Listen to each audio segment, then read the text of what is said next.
Good evening everyone, मैं गौरव garage आप लोग के सामने में live the platform education centre से। तो आज जो हम लोग वीडियो डिस्कस करने वाले हैं वो है आपका सेट नंबर 12। कौन सा? सेट नंबर 12 रीजनिंग के डिस्कशन हम लोग देखने वाले हैं। कौन सी बुक की? तो रेलवे एनटीपीसी वॉल्यूम 3 के जो कंप्यूटर बेस्ड टेस्ट स्टेज 1 जो दिया हुआ है उसके सारे डिस्कशन हम लोग देखने वाले हैं। तो चलिए जरा पहले क्वेश्चंस की तरफ बढ़ते हैं। जैसा कि आप देख सकते हैं रेलवे एनटीपीसी स्टेज 1, यहां भी लिखा हुआ वॉल्यूम 3 रीजनिंग के सेट नंबर 12 के डिस्कशन। तो पहले सवाल की अगर मैं बात करूं आप लोगों के सामने, तो पहला सवाल क्या पूछ रहा है तो ध्यान दीजिएगा। पहला सवाल पूछ रहा है कि रिया जो है वो अगम की भतीजी है। रिया अगम की भतीजी। अच्छा, भतीजी का मतलब भाई का बेटा भी होता है कि नहीं?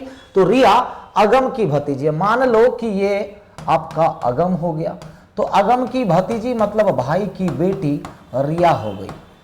चलो हमने पहला लाइन तो बैठा लिया कि रिया अगम की भतीजी है। नीतू अगम की माता है। अब नीतू जो है वो अगम की माता है। नीतू अगम की माता है। विमला नीतू की माता है। चलिए अब विमला जो हो जाएगी वो नीतू की माता हो जाएगी। चलो विमला नीतू की माता है। प्रसाद विमला का पति है। अब प्रसाद जो है वो कौन है? तो विमला का पति है। ये हो गया प्रसाद। तो प्रसाद विमला का पति है। नीता प्रसाद की सास है। ओहो हो, नीता क्या है? तो प्रसाद की सास है। तो मान लो कि नीता कहां पे हो जाएगी? ऊपर में हो जाएगी। क्लियर है? नीता प्रसाद की सास है। रिया प्रसाद से किस प्रकार संबंधित है? तो अब क्वेश्चन तो बड़ा लंबा पूछ दिया कि बताइए कि रिया प्रसाद से क्या संबंधित है। तो रीता प्रसाद की सास कौन है? नीता। तो उससे कोई मतलब है। तो रिया कौन हो जाएगी? तो प्रसाद की बेटी, और बेटी की पोती। तो मतलब कि परपोती की पुत्री हो जाएगी। मतलब कि आंसर क्या हो जाएगा? 32 का जो आंसर होगा वो डी चला जाएगा। कोई दिक्कत? तो 32 का आंसर परपोती की, सॉरी, जस्ट वेट। अच्छा, ये 3 जनरेशन हुआ ना, एक जनरेशन, 2 जनरेशन, 3। तो परपोती होगी, परपोती की पुत्री नहीं होगी। तो 32 का जो आंसर होगा वो बी होगा। कैसे? फिर से समझो। प्रसाद ये रहा, दोनों पति पत्नी। प्रसाद की बेटी, बेटी का बेटा मतलब क्या हो जाएगा? नाती। और नाती का जो है सो क्या हो जाएगा? नाती की बेटी मतलब परपोती हो जाएगी। क्या हो जाएगी? परपोती या परनतनी। तो ऑप्शन बी चला जाएगा। क्लियर है? चलो फिर अगले सवाल की तरफ बढ़ते हैं।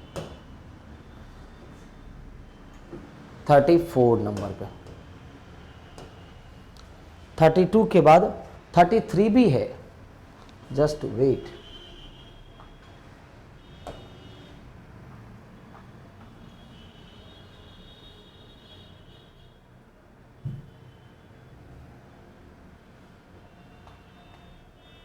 देखो 32 भी, 33 भी था, मैंने बताया ना। तो देखिए यहां पर क्या किया गया है 33 नंबर क्वेश्चन में।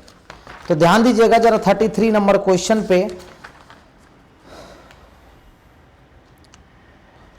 इसमें कुछ किया नहीं है। देखिए ये टोटल है कितने? 3 3 6 3 9 3 देखिएगा 3 3 6 3 9 3 12 3 15 1 16। टोटल ये है कितना? तो टोटल कितना है ध्यान दीजिएगा।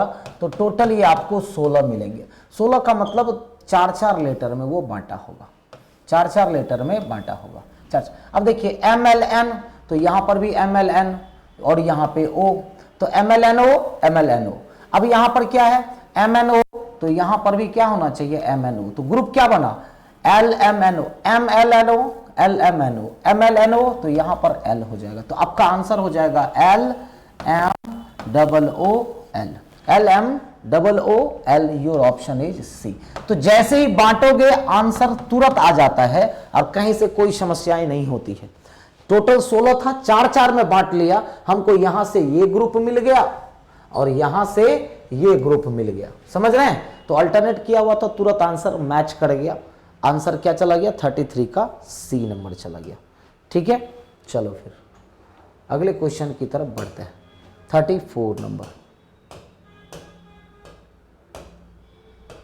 तो 34 नंबर में कह रहा है एक घन की अलग अलग की सतहों पर लाल रंग, दो विपरीत सतहों पर पीला रंग तथा शेष सतहों पर हरे रंग से रंगा गया है। इसे एक बराबर माप के 64 छोटे घनों में काटा जाता है। केवल एक सतह रंगी हुई घनों की संख्या कितनी है जिस पर पीला रंग किया गया हो? तो मान लो कि जैसे कि एक ये घन है, ठीक है, एक ये घन दिया हुआ है। अब घन में वो किया क्या है ना, तो जरा सा ध्यान से देखना। 6 सतह है, तो इसमें क्या किया, 2 विपरीत को पीला रंग से, 2 को हरा रंग से और 2 को लाल रंग से। मान लो कि ऊपर और नीचे पीला रखा तो दाएं बाएं लाल रखेगा और सामने पीछे क्या रखेगा, ये। तो 2 विपरीत सतहों को लाल रंग, पीला रंग और हरा रंग, मतलब कि पीला सतह कितना होगा, 2। इसमें अगर बात करें तो पीला सतह कितने होंगे, 2। लाल सतह भी कितने होंगे, 2, और वो भी आमने सामने होगा, और लाल, पीला और हरा रंग, मतलब ये 2 होंगे, और ये सारे के सारे विपरीत सतह पे होंगे। किस पे होंगे, विपरीत सतह पे। अब इसको 64 छोटे घनों में काटा जाता है। इसका मतलब है x की वैल्यू कितनी हो जाएगी, क्यूब रूट ऑफ 64 हो जाएगी। तो आंसर क्या हो जाएगा, 4। तो अब बताइए, अब ऑप्शन कितना हो गया, 4। अब 2 सतह वाले कितने, एक सतह रंगी हुई, तो एक सतह वाले छोटे घनों की संख्या का फॉर्मूला होता है 6 × x - 2 का स्क्वायर। तो क्या हो जाएगा, 6 × 4 - 2 का square equal to 6 × 4 equal to 24। अब 24 तो हो गया पूरा ना, 24 हो गया तीनों रंग मिलकर के, तीनों रंग मिलकर के 24 हुआ। तो आपसे पूछ रहा है कि केवल पीला बताइए कितना, तो केवल पीला कितना हो जाएगा, तो केवल पीला सतह पे कितना हो जाएगा, तो 24 में 3 से भागा दे दो, मतलब कि 8। देखो क्या होता है ना कि जब घन का अगर निकाला जाता है, तो घन अगर आपने पढ़ा होगा तो घन का सबसे पहले तो x निकालना बहुत जरूरी होता है। तो x 2 तरीके से निकलता है। अगर आपको छोटे घनों की संख्या बता दिया है तो क्यूब रूट करके निकलता है, या फिर आपको बोला जाएगा कि 20 सेंटीमीटर का एक क्यूब है बड़ा सा और 5-5 सेंटीमीटर के छोटे क्यूब में बांटा जाता है, तब हम क्या करते हैं, बड़े घन की लंबाई बटा छोटे घनों की लंबाई। तो उससे x कितना निकला हमारा, 4। अब कह रहा है कि एक सतह रंगी हुई, तो एक सतह वाले का फॉर्मूला होता है 6 × x - 2 का स्क्वायर। तो यानी कि 6 × x का वैल्यू 4 निकाला है आपने, तो 24 आया। कितना आया, 24। ये तो सब सतह का आप निकाले ना, पीला, लाल और हरा। तो बताइए तीनों सतह को मिलाने पर तो 24 ऐसे क्यूब बने जिसका कि एक सतह रंगा हुआ हो, लेकिन वो पूछ रहा है पीला रंग से रंगा हुआ कितना होगा, तो 3 का वैल्यू 24। तो बताइए केवल पीला का वैल्यू कितना हो जाएगा, 8 हो जाएगा। क्लियर है, समझ गए। चलो फिर अगले सवाल पे बढ़ते हैं, 35 नंबर पे। तो 35 नंबर में कह रहा है कि सभी कुत्ते जो है वो बिल्लियां हैं। तो के से कुत्ता हो गया और सभी के सभी कुत्ते क्या है, बिल्लियां हैं। कोई भी बिल्ली चूहा नहीं है, कोई भी बिल्ली चूहा नहीं है। चलो डायग्राम तो बन गया। अब पहला कंक्लूजन क्या कह रहा है वो बताओ। पहला कह रहा है कि कोई चूहा कुत्ता नहीं है, तो ये रहा चूहा और ये रहा कुत्ता, तो मतलब कि बिल्कुल सही है। क्यों, क्योंकि जब चूहा बिल्ली नहीं हो सकती तो कुत्ता भी नहीं होगा। क्यों, क्योंकि उसके अंदर में है। तो जब इससे निगेटिविटी है तो इसका भी इससे निगेटिविटी ही होगा, पहला सही। कोई कुत्ता चूहा नहीं है, कोई कुत्ता चूहा नहीं है, तो ये भी सही होगा। होगा कि नहीं होगा, तो यानी कि दोनों के दोनों सही हैं। तो आप क्या कहिएगा, ऑप्शन नंबर डी, कि दोनों के दोनों मान्य हैं। तो 35 का आंसर डी हो जाएगा। 35 का आंसर डी हो जाएगा कि दोनों के दोनों निष्कर्ष सही है। क्लियर है। अगले सवाल की तरफ बढ़ते हैं। अगला सवाल है 42 नंबर। क्या कह रहा है देखिएगा, आकाश, विमल, चेतना, ध्रुव, इवान, फिरोज तथा गगन, टोटल 7 लोग हो गए। 1 2 3 4 5 6 और 7 एक वृत्ताकार मेज के गिर्द बैठकर ताश खेल रहे हैं। तो बताइए 7 लोग हैं, तो 4 लोग हो गए, 2 6 और 1 7 लोग। अब वृत्ताकार मेज पर ताश जो खेलते हैं हम लोग का फेस आमने सामने होता है, और जैसे ही फेस आमने सामने हुआ मतलब कि फेस किधर है, केंद्र की तरफ है। अब आगे क्या कह रहा है वो बताओ। आगे कह रहा है कि ध्रुव चेतना या ईवान का पड़ोसी नहीं है। छोड़ दो, यहां से शुरुआत मत करो। ध्रुव याद रखिएगा चेतना या ईवान का पड़ोसी नहीं है। आकाश जो है विमल तथा चेतना का पड़ोसी है। अब आकाश क्या है? तो विमल तथा चेतना का पड़ोसी है। गगन जो ध्रुव के बाईं ओर दूसरा है, ईवान तथा फिरोज का पड़ोसी है। यहां से शुरुआत करो। गगन जो ध्रुव के बाईं ओर दूसरा है, तो मान लो कि यहां पे ध्रुव है। अब गगन कहां पे है? तो ध्रुव के बाईं ओर दूसरा, तो इसका मतलब गगन यहां पे हो जाएगा। गगन आपका यहां पर हो जाएगा। ठीक है, तो ये हो गया गगन। तो गगन जो ध्रुव के बाईं ओर दूसरा है, ईवान तथा फिरोज का पड़ोसी है। अब मतलब कि इस दो जगह पे कौन हो जाएगा? ईवान तथा फिरोज। अब बताइए कि ध्रुव चेतना ईवान का पड़ोसी नहीं है, तो मतलब ध्रुव ईवान का पड़ोसी नहीं होगा, इसका मतलब ईवान यहां हो जाएगा। फिर से समझो, गगन जो ध्रुव के बाईं ओर दूसरा है, तो गगन ध्रुव के बाईं ओर दूसरा है। अब ये ईवान तथा फिरोज का पड़ोसी है, मतलब गगन ईवान और फिरोज का पड़ोसी है, तो ईवान और फिरोज तो यही दो जगहों पे होगा। लेकिन ईवान को आप ध्रुव के साथ नहीं रख सकते। क्यों? क्योंकि ध्रुव चेतना या ईवान का पड़ोसी नहीं है। मतलब ईवान यहां हो जाएगा और फिरोज यहां हो जाएगा। अब आगे एक लाइन था कि आकाश विमल तथा चेतना का पड़ोसी है, तो आकाश विमल तथा चेतना का पड़ोसी है, मतलब आकाश यहां होगा। अब विमल तथा चेतना या इस दो जगह पे होगा, लेकिन चेतना को आप यहां नहीं रख सकते, क्योंकि क्लियर लिखा हुआ है कि ध्रुव चेतना या दीवान का पड़ोसी नहीं है। इसका मतलब चेतना यहां हो जाएगी और यहां पे विमल हो जाएगा। हो गया, बन गया क्वेश्चन। अब पूछ क्या रहा है सवाल, ये देखिए कि निम्नलिखित में से कौन सा सही है। तो पहला कह रहा है विमल आकाश तथा ध्रुव के मध्य में है। तो विमल देखिए तो आकाश तथा ध्रुव के मध्य में है कि नहीं है? मतलब कि विमल जो है आकाश तथा ध्रुव के मध्य में है, तो पहला ही आंसर निकल करके आ गया। मतलब 42 का ऑप्शन ए चला गया। 42 का ऑप्शन ए। चलिए जल्दी से लिख लीजिए इसको।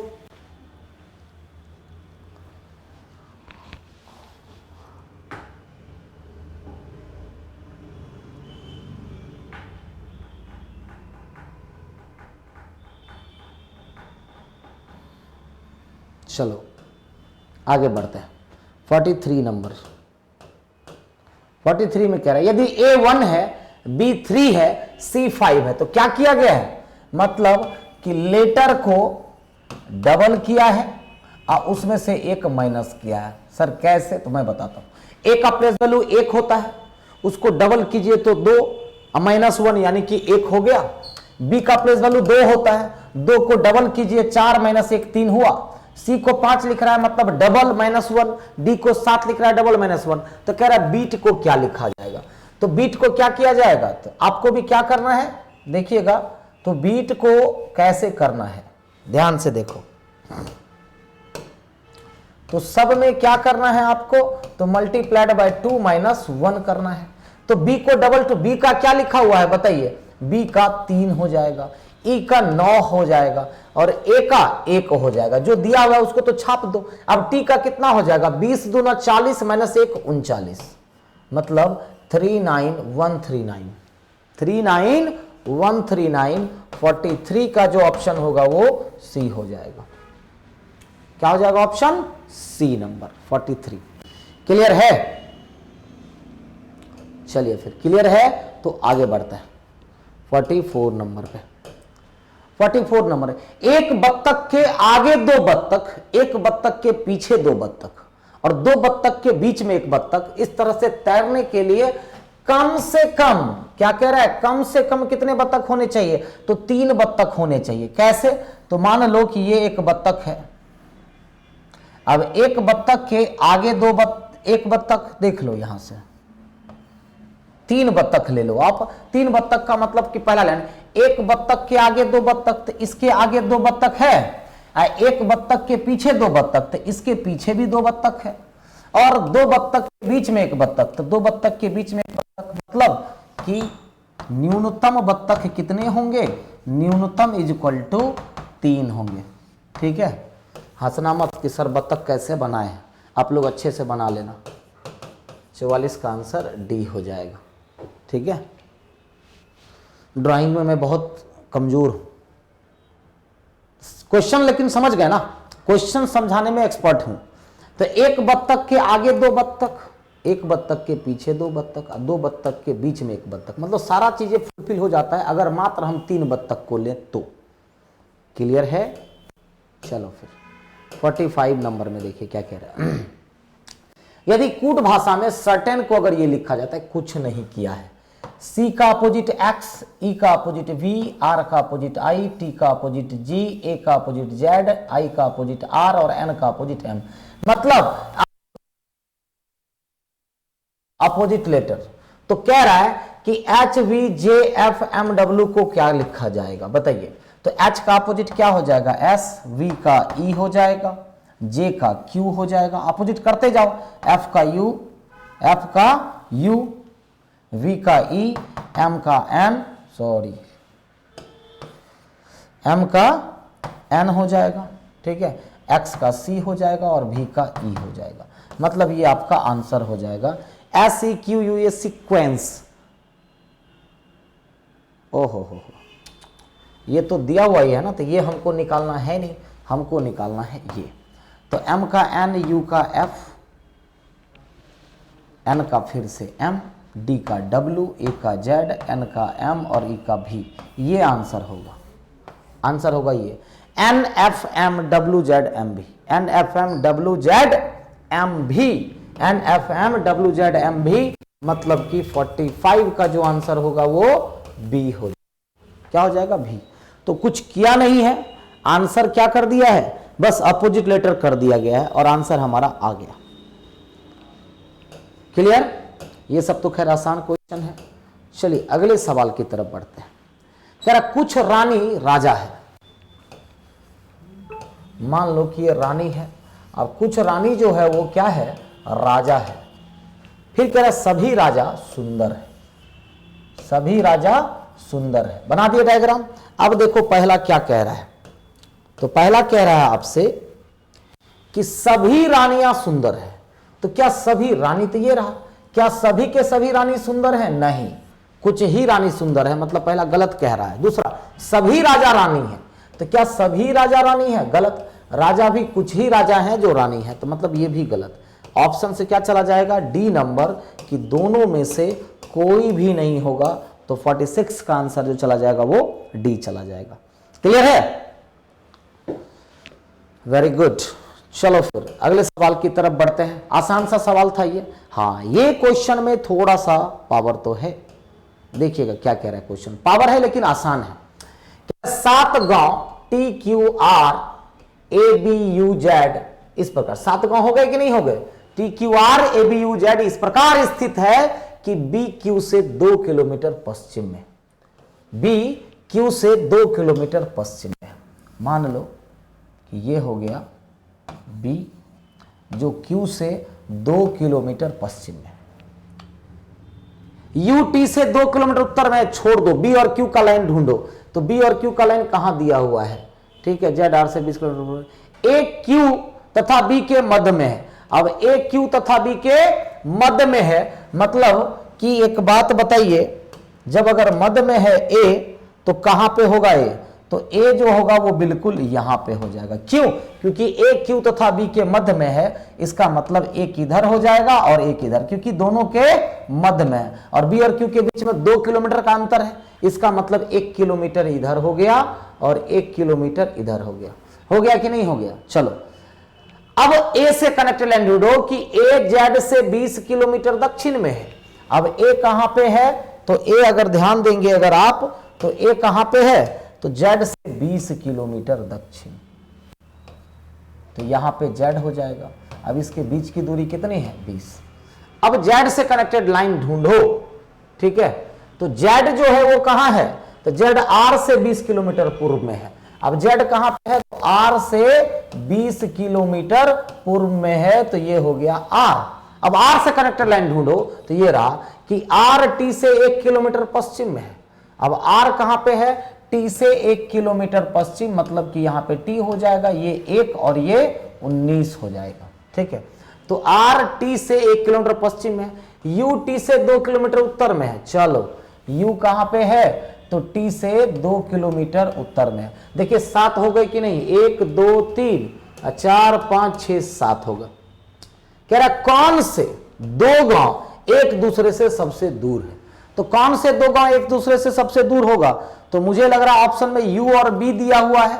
हाँ, यू और बी सबसे दूरी में हो सकता है, जेड तथा बी।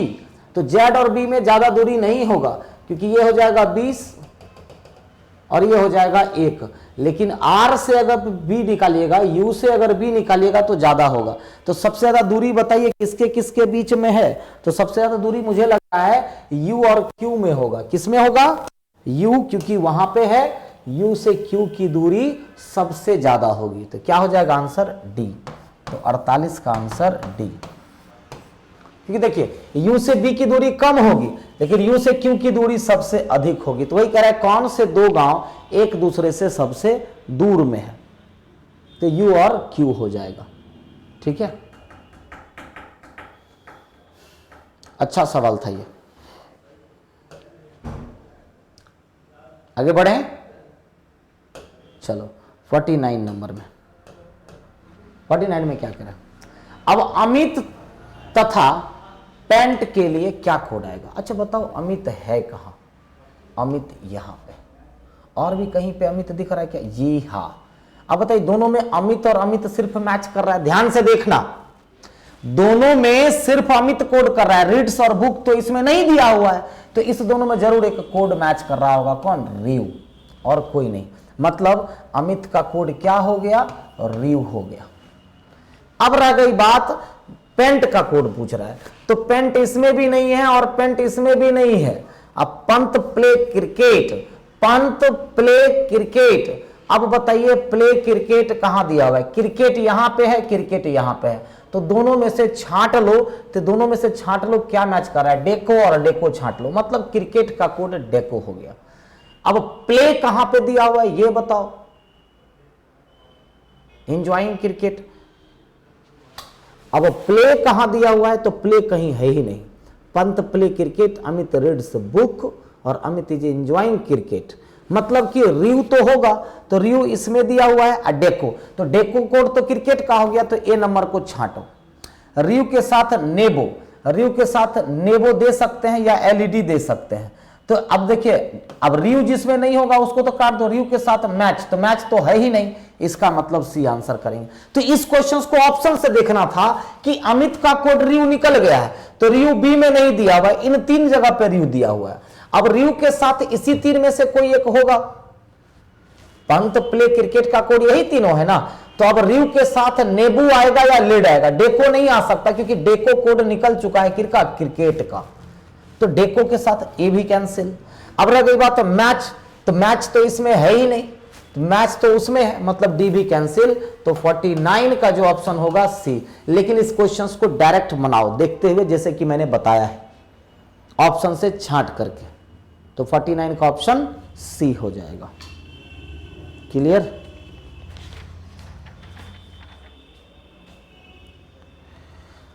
चलो फिर आगे बढ़ते हैं अगले सवाल की तरफ। 50 नंबर में देखिए क्या कह रहा है।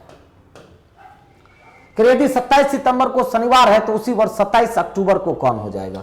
तो सितंबर का दिया हुआ है और अक्टूबर का पूछ रहा है। तो 27 सितंबर 30 दिनों का, 27 के बाद कितना दिन? 3 दिन, प्लस अक्टूबर का 27 तारीख का पूछ रहा है, मतलब कि 30 दिन हुआ। 7 से काट दिए, कितना बच गया? शेष। तो शेष बचा आपके पास 2। इसका मतलब आपका उत्तर हो जाएगा शनिवार में। जब आगे जा रहे हैं, सितंबर से अक्टूबर आगे जा रहे हैं, तो जो शेष बचेगा उसको जोड़ देना है। तो आंसर क्या हो जाएगा? सोमवार हो जाएगा। Option D number. तो बताइए 50 का ऑप्शन क्या चला गया? डी चला गया। 50 का ऑप्शन डी। क्लियर? 51 नंबर सवाल को देखते हैं। कर यदि 1 जनवरी 2003 को बुधवार है तो 31 दिसंबर 2000, देखिए इसका ट्रिक होता है। 1 जनवरी 2003 को क्या बता रहा है? वो बुधवार बता रहा है। क्या बता रहा है? बुधवार। तो पहले निकालो आप 1 जनवरी 2004 को क्या होगा। तो सेम डेट अपने अगले साल एक दिन या 2 दिन बढ़ता है। तो अगर बीच में 29 फरवरी आया है तो 2 दिन बढ़ेगा। तो अभी तो 29 फरवरी नहीं आया, 2004 में, अभी हम जनवरी में ही है, तो फरवरी तो अभी आया नहीं है। मतलब यहां से यहां तक एक ही दिन बढ़ेगा और ये गुरुवार हो जाएगा। क्या हो जाएगा? गुरुवार। अब हम निकालेंगे कि 31 दिसंबर 2004 को क्या होगा। तो अब एक चीज और याद रखिएगा कि ये क्या है, 2004 का पहला तथा अंतिम दिन है, प्रथम तथा अंतिम दिन है, प्रथम तथा अंतिम दिन है। तो याद रखिएगा कि लीप वर्ष का प्रथम और अंतिम दिन क्या हो जाता है, एक दिन बढ़ जाता है। लेकिन अगर सामान्य वर्ष होता तो समान होता। तो लीप है तो गुरुवार से क्या हो जाएगा, शुक्रवार। देखो कितना आसानी से क्वेश्चंस का आंसर निकल करके आ गया। तो शुक्रवार मतलब ऑप्शन ए। एक बार मैं और समझा देता हूं इस सवाल को। देखो 1 जनवरी 2003 को दिया हुआ था, 1 जनवरी 2003 को दिया हुआ था कि बुधवार। तो मैंने पहले 1 जनवरी 2004 निकाल लिया। तो 3 से 4 1 साल का अंतर है। अब यहां पर बीच में 29 फरवरी नहीं आया है तो एक ही दिन बढ़ा और ये गुरुवार हो गया। अब आ गए हम 1 जनवरी 2004 पता चल गया, हमसे पूछ रहा है 31 दिसंबर 2004 क्या होगा। तो याद रखिएगा कि लीप वर्ष का प्रथम तथा अंतिम दिन समान नहीं होता, एक दिन बढ़ जाता है। लेकिन अगर यहां रहता सामान्य वर्ष तो सामान्य वर्ष में गुरुवार का गुरुवार ही होता, लेकिन लीप है तो एक दिन बढ़ जाएगा और आंसर क्या हो जाएगा, शुक्रवार। 51 का ऑप्शन ए। ठीक है, चलो फिर अगले सवाल की तरफ बढ़ते हैं। 52 नंबर में क्या कह रहे हैं, कौन सी उत्तराकृति प्रश्नाकृति के प्रतिरूप को पूरा करेगी। तो सबसे पहले देखो पूरा कैसे होगी है, पहले तो सर्कल बना लो, फिर यहां से ये डाल दो। अब देखो एक इधर से तो एक इधर से, स्वास्तिक बनता दिख रहा है तो स्वास्तिक बनता दिख रहा है तो यहां से एक लाइन ऐसे आएगी। अब देखना है कि ये वाला और ये वाला किस में दिया हुआ है। तो ए नंबर कैंसिल क्योंकि ये लाइन नहीं है, सी नंबर कैंसिल क्योंकि ये मिसिंग है, बी नंबर कैंसिल, ये लाइन नहीं है। इसका मतलब आंसर क्या चला गया, डी। तो बताइए 52 का जो आंसर होगा वो डी चला जाएगा। 52 का आंसर डी। क्लियर है।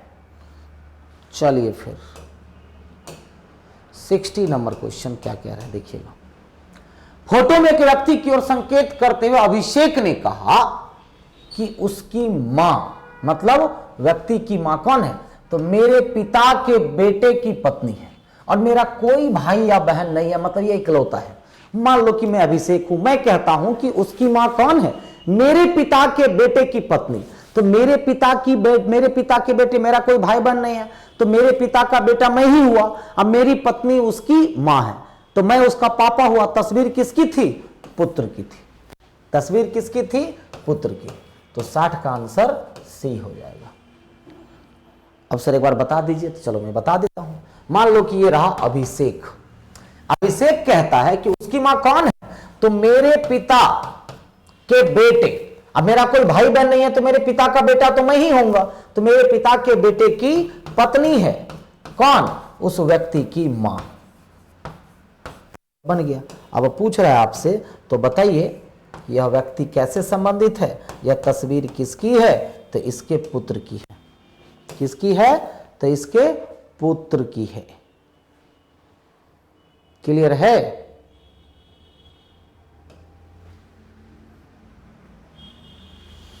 चलो फिर अगले सवाल पे बढ़ते हैं।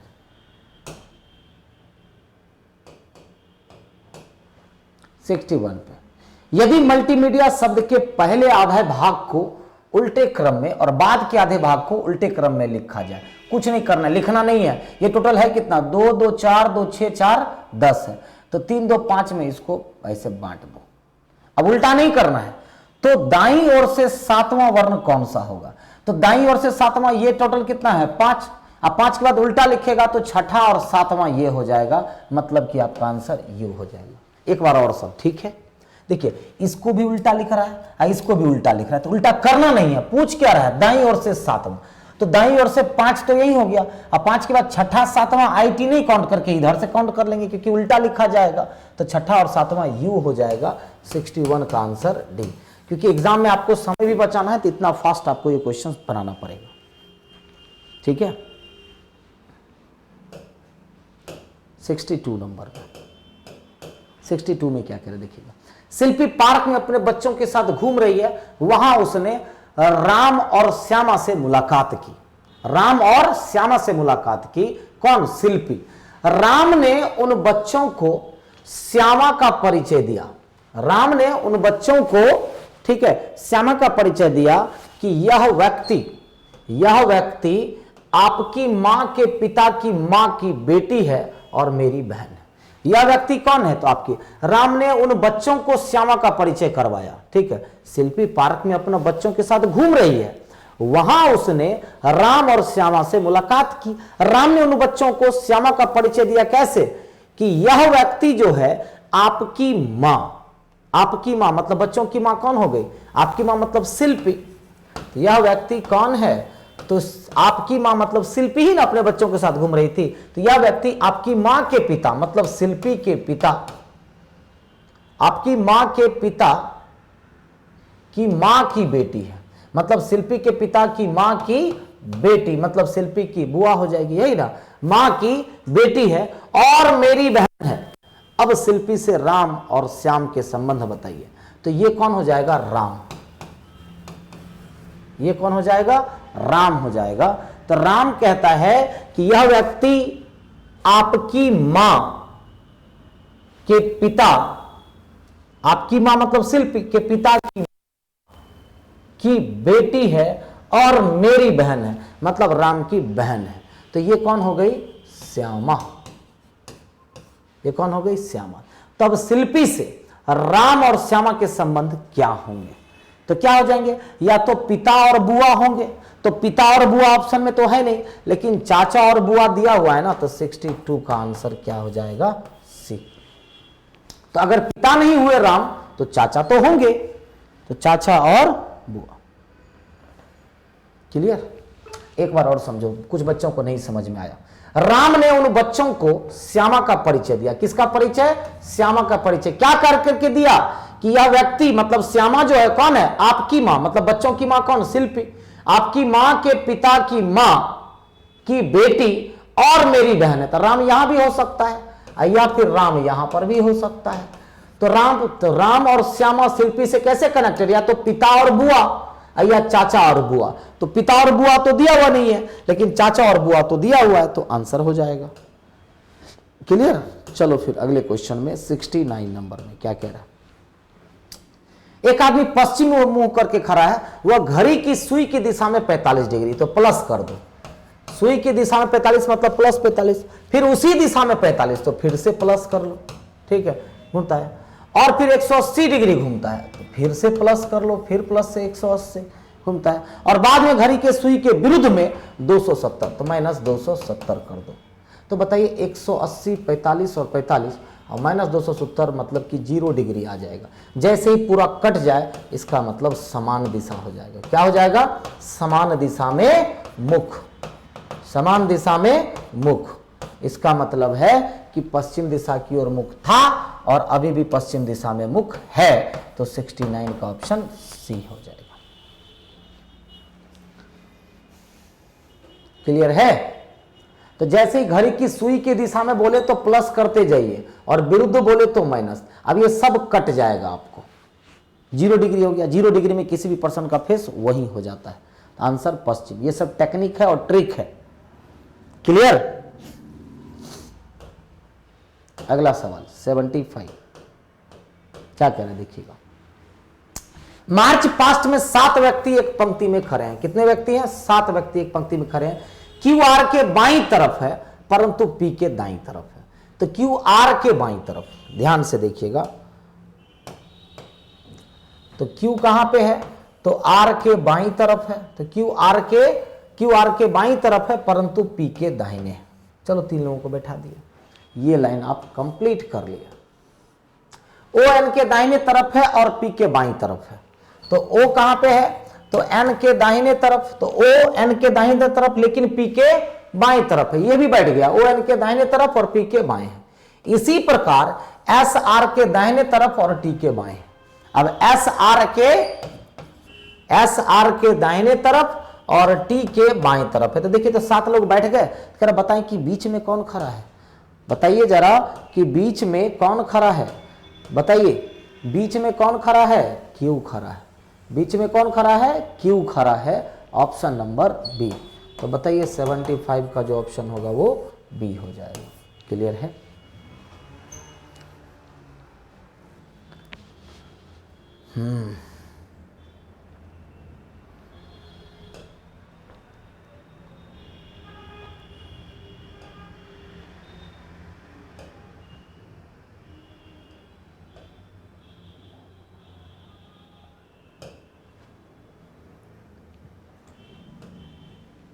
क्लियर?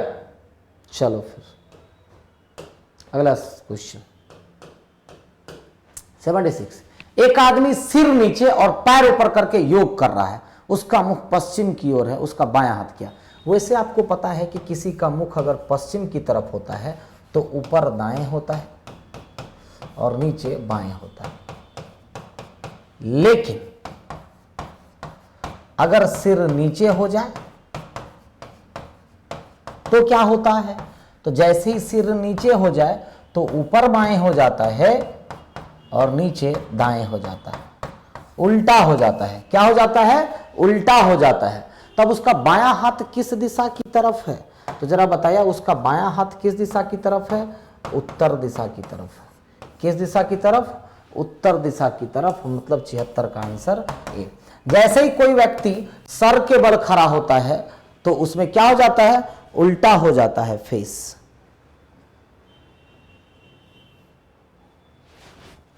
क्लियर है? उसके बाद चलिए क्वेश्चन नंबर 80 नंबर में क्या कह रहा है, ध्यान दीजिएगा कि घड़ी में 3 बजे हैं यदि मिनट की सुई का सिरा उत्तर पूर्व की तरफ। अब घड़ी में कितने बजे हैं? 3 बजे हैं। तो घड़ी में 3 बजे मिनट का सिरा कहां होता है ये बताओ। घड़ी में मिनट का सिरा यहां होता है। अब ये कौन सी दिशा में बता रहा है? उत्तर पूर्व, मतलब कि नॉर्थ ईस्ट। तो जब 3 बजेगा तो मिनट का सिरा तो ऊपर होगा और ये उत्तर पूर्व की ओर दर्शा रहा है, इसका मतलब ये नॉर्थ हो जाएगा, ये ईस्ट हो जाएगा, ये साउथ हो जाएगा, ये वेस्ट हो जाएगा। तो पूछा तो घंटे की सुई किधर होगी? तो घंटे की सुई जरा बताएंगे कि घंटे की सुई कहां हो जाएगी? साउथ ईस्ट में हो जाएगी। साउथ और ईस्ट के बीच में साउथ ईस्ट, मतलब कि दक्षिण पूर्व। तो 80 का आंसर क्या चला जाएगा? डी चला जाएगा। तो 80 का आंसर डी चला जाएगा। क्लियर है? बहुत आसान सा सवाल रहता है ये। अगला सवाल देखिए क्या कह रहा है। एक रेखा में उत्तर की ओर मुख करके बच्चे खड़े हैं। ए बाएं से 15वें स्थान पर खड़ा है। चलो, तो ए जो है बाएं से 15वें स्थान पर खड़ा है और बी बाएं से हो ए बाएं से स्थान पर और बी बाएं से 9वें स्थान पर। चलो एक काम करते हैं, फ्रेश बनाते हैं। ठीक है, चलो तो ए बाएं से 15वें स्थान पर और बी बाएं से 9वें स्थान पर है। तो पहले बी को बैठा लो। बी बाएं से 9वां और ए जो है वो बाएं से 15वें स्थान पर खड़ा है। ठीक है, 9वें स्थान पर और ए बाएं से 15वें स्थान पर खड़ा है। कह रहा है सी जो ए और बी के ठीक बीच में। अब बताइए कि इन दोनों के बीच में कितने लोग हो गए? 5 लोग हो गए। कितने लोग? 5। अब सी उन दोनों के ठीक बीच में है, मतलब 2 लोग यहां 2 लोग यहां। सर कैसे? देखिए 9 अब बीच में 5, तो 9 5 14 के बाद ये 15 हो गया ना। ठीक है, सी जो ए और बी के ठीक बीच में खड़ा है, दाएं से 7वां है। अब जरा बताइए कि सी जो है वो दाएं से 7वां है। तो अगर ये दाएं से 7वां है सी, तो बाएं से कितना हो जाएगा? 9 2 11 1 12 हो जाएगा। तो कुल छात्र कितने हो जाएंगे? कुल छात्र हो जाएंगे 12 + 7 - 1, मतलब कि 18 हो जाएंगे। ऑप्शन सी 94 का जो ऑप्शन होगा सी। ध्यान से देखना कि बी जो है 9वां है और ए बाएं से 15वां है। तो दोनों के बीच में 5 छात्र होंगे। कितना? 5। अब सी दोनों के ठीक बीच में है, इसका मतलब 2 छात्र यहां पे और 2 छात्र यहां पर। और सी दाएं से 7वां, तो बाएं से कितना हो जाएगा? 9 2 11 1 12। तो जैसे ही एक ही पर्सन का पोजीशन दोनों तरफ से पता चल जाए तो दोनों रैंकों का योग -1 करते हैं और आंसर निकल करके आ जाता है। क्लियर है? चलो फिर 95 नंबर इनइक्वालिटी का क्वेश्चन है, ध्यान से देखिएगा। पहला कह रहा है डी और एम। अच्छा बताइए, डी और एम की बात करें तो डी क्या दिया हुआ है? D greater than Q, Q greater than N. Connect कीजिए, डी क्यू को लिए और यहां से क्यू एन को लिए, क्यू एन से बड़ा और जो है वो बड़ा एम से। तो चलो डी और एम के बीच में रिलेशन तो बन रहा है, क्यों? क्योंकि तीनों सिंबल एक ही तरफ है, लेकिन वैल्यू तो इसकी हो जाएगी, तो यहां नहीं दिया हुआ है तो गलत। अब एन और डी की बात करते हैं, तो एन और डी की बात करते हैं तो एन लेस देन क्यू तो दिया हुआ है और क्यू लेस देन डी दिया हुआ है। तो अब अगर हम इस दोनों की बात करते हैं तो एन और डी में भी रिलेशन बन रहा है, वैल्यू तो इसी की होगी, दिया हुआ है। तो क्या कहेंगे? केवल निष्कर्ष 2 अनुसरण करता है, मतलब कि 95 का ऑप्शन डी हो जाएगा। याद रखिए, जैसे ही ये या ये सिंबल आ जाए तो वैल्यू उसी की होगी, इसकी नहीं होती है, इसकी वैल्यू फिर नहीं होती है। क्लियर है? 96 नंबर देखिएगा, कह रहा बछड़ा गाय से जिस प्रकार संबंधित उसी प्रकार लार्वा किसके संबंधित है? तो बछड़ा क्या है? गाय का बच्चा है। तो लार्वा किसका बच्चा होता है? शायद कीट का होता है। लार्वा किसका होता है? कीट के बच्चे को, कीट के बच्चे को लार्वा कहा जाता है। क्या हो जाएगा? 96 का ऑप्शन डी। कीट का जो बच्चा होता है उसको लार्वा कहते हैं, और 2 बार एग्जाम में पूछ चुका है ये, याद रखिएगा। ठीक है, अगला सवाल 97 नंबर में देखिए क्या कह रहा है। कह रहा है वेस्ट कोट का संबंध बटन से। जैसे वेस्ट कोट हम लोग सूट के अंदर में पहनते हैं ना, तो उसको होल्ड करके रखता है क्या? बटन का काम है उसको होल्ड करके जकड़ करके रखना। तो उसी तरह से बूट, मतलब जूता जो बूट पहनते हैं उसको क्या, लेस जो होता है वो उसको जकड़ के बांध करके रखता है। मतलब 97 का ऑप्शन बी हो जाएगा। बूट का संबंध किससे? लेसेस से। क्लियर है? ओके, अगले सवाल की तरफ बढ़ते हैं 98 नंबर में। तो 98 में क्या कह रहा है? बीजी को क्या लिख रहा है? ध्यान दीजिएगा, बीजी को कोड किया जा रहा है 2/211/925। ध्यान दीजिएगा क्या कर रहा है वो। देखिए, बी का प्लेस वैल्यू 2, यू का प्लेस वैल्यू 21, ठीक है, एस का प्लेस वैल्यू 19 और वाई का प्लेस वैल्यू 25। तो आपको भी क्या करना है? फोर्ट का कोड करना है। तो फोर्ट का प्लेस वैल्यू 6, ओ का 15, आर का 18 और टी 20। आपका ये आंसर हो जाएगा। तो क्या किया है? सिर्फ प्लेस वैल्यू लिखा है 615 18 20। तो 615 18 20, तो 98 का ऑप्शन डी हो जाएगा। तो 98 का ऑप्शन डी हो जाएगा। क्लियर है? सिर्फ और सिर्फ प्लेस वैल्यू को उसने लिख डाला है।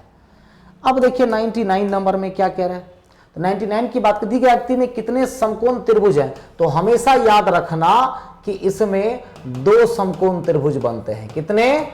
2 समकोण त्रिभुज बनते हैं। तो कहां कहां बन रहा है? ध्यान दो, 2 यहां पे, 2 यहां पे और 2 इस बड़े वाले में और 2 यहां पे। तो 2 देखिए ऐसे ये बड़ा वाले में बन रहा है ना, एक इधर एक इधर। तो 2 गुना 3 6 और 1 यहां पे बन रहा है। मतलब 2 गुना 3 प्लस 1 इज इक्वल टू कुल समकोण त्रिभुजों की संख्या 7 हो गई और कहीं भी नहीं बन रहा है। तो 99 का जो ऑप्शन होगा वो डी चला जाएगा। क्लियर? तो कुल त्रिभुजों की संख्या 7 हो गई। क्लियर? लास्ट क्वेश्चंस की तरफ बढ़ते हैं। 100 नंबर में देखिए क्या कह रहा है। देखिए अब इसको कंप्लीट करना है डायग्राम को, है ना। चलो मैं कंप्लीट करता हूं। सबसे पहले तो ये सर्कल बनेगा, बनेगा कि नहीं, ये सब में है, देख लीजिए। अब सर्कल को कोई भी लाइन टच नहीं कर रहा है, ना इसको कोई टच कर रहा है, ना इसको तो इसको भी कोई टच नहीं करेगा, मतलब डी और सी तो कैंसिल। क्यों? देखो ये लाइन खींच दिया, नहीं होना चाहिए, ये लाइन खींच दिया, नहीं होना चाहिए। अब उसके बाद यहां से एक स्क्वायर बनना चाहिए, तो चलो स्क्वायर यहां भी बन रहा है और यहां भी बन रहा है। अब स्क्वायर के अंदर में एक सर्कल और सर्कल के अंदर में यहां पर एक हेक्सागोन बनना चाहिए, यही ना, तो हेक्सागोन, सर्कल और हेक्सागोन, तो सर्कल और हेक्सागोन। अब बताइए कि ये लाइन कहीं से भी खींचा हुआ लग रहा है, ये वाला लाइन इसमें फालतू दे दिया है, तो सी भी कैंसिल हो जाएगा और फिगर नंबर ए हो जाएगा, 100 का आंसर ए।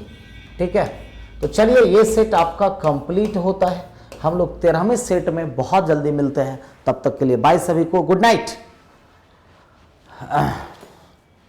सभी को, बाय।